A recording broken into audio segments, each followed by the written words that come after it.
area we're going to look at is strategy. So we're going to concentrate on the government's Sporting Futures document, or strategy. And basically the key summary, which was by the Prime Minister, which was then David Cameron, is the key kind of priority. Sport is part of our national identity. It teaches our children how to rise to a challenge, nurture the character and discipline that will help them get on in later life.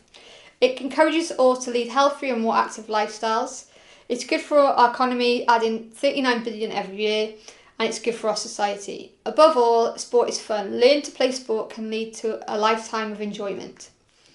These are the kind of some of the key strategic futures or approaches from this were highlighted. So first we'll change the sport funding, so it's no longer merely about how many people take part, but rather how sport can have meaningful, measurable impact in improving people's lives. The government has made a priority of Olympic and Paralympic success, working with the governing bodies of non-Olympic sports to prioritise their long-term athlete success too. The third kind of area they've addressed is the stand up for integrity of sports that they love.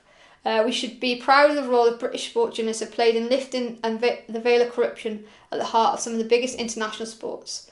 And we should be similarly determined by playing a leading role in putting things and doing things the right way. So there's the kind of key strategic outcomes that they've set or approaches from this document.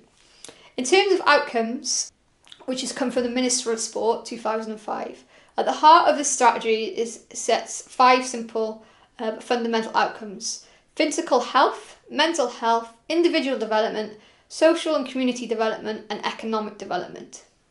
So it's within these outcomes that will define how we fund, what we fund, and where our priorities lie in the future. It's a pathway for sport and physical activity for the next decade and beyond.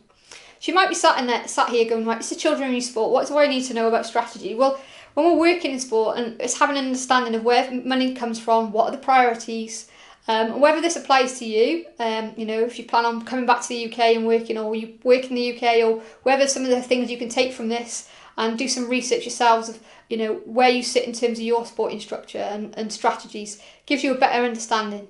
So here you can see an example of the framework for the new sports strategy on screen. And basically they've developed the kind of key outcomes at the top, so that well-being, the physical, the mental, individual development, the community and the economic development, and key actions and outputs. So, the key actions that meet the needs of the people from elite and professional systems and deliver successful major sporting events, meet the needs of customers and enable them to engage in sport and physical activity, and strengthen the sports sector and make it more effective and resilient.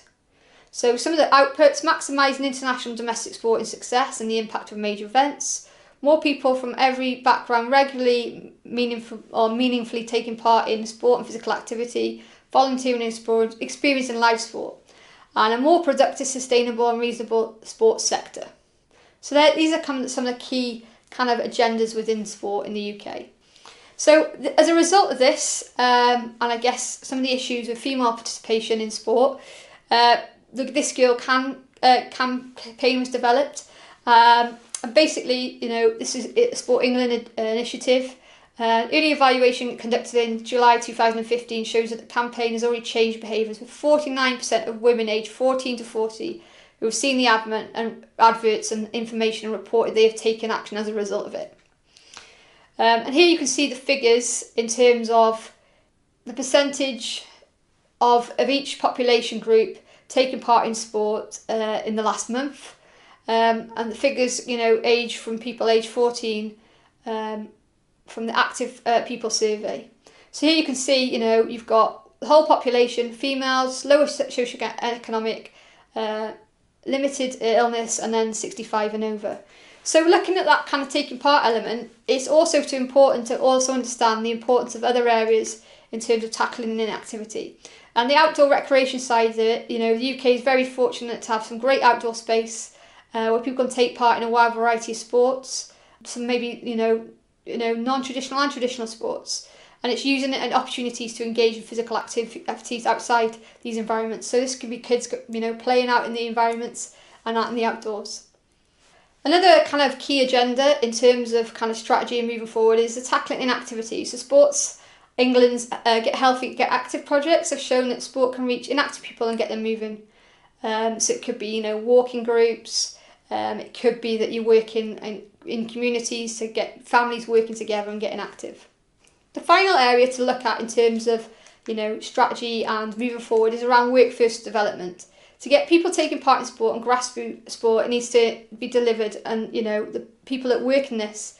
Currently, just 8% of entry-level coaches are women, and about 6% are disabled, and 8% are from black and minority and ethnic backgrounds. So basically, they've developed a coaching plan, but so that that they'll focus on revising the entry-level coaching qualifications to include strong focus on behaviours and attitudes rather than just purely technical skills. Make coaching more accessible to a wider range of people. Make coaching qualifications more adaptable to entry-level coaches and can easily teach a range of sports and physical activity. And expand the diversification, meaning the coach can explore opportunities in such digitally to reach audience and engage people in different ways. So yeah, it's great to have all these different projects and stuff, but we still need a workforce to actually deliver these projects. So how, do we develop coaches? How do we get people working with children and youth? How do we get our better coaches working in that area? And then the final area is also around volunteers. So working and managing, effective volunteer strategies, making sure, we have, value volunteers, appreciate them, and obviously set kind of standards and, get them involved in major events, community events, and rewarding that kind of, opportunities and that volunteering process.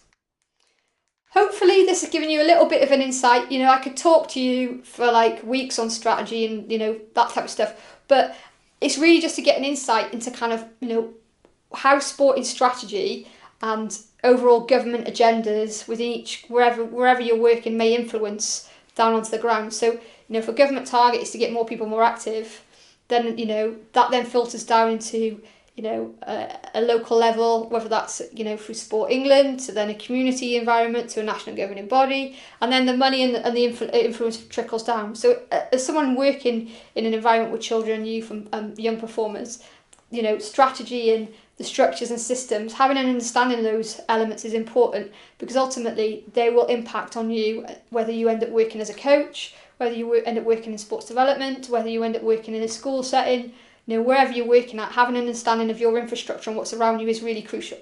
So if you're a coach in the US, then get a better understanding of where you're working, the club structure, the agencies above and beyond that. The variety out there is very different to, the UK based stuff. So I set a task of looking at, your area and come up with like a structure for your sport or your area that you're working with.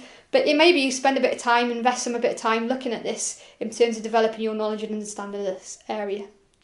Which will then impact on your future development, and being aware of what's going on around you is really important.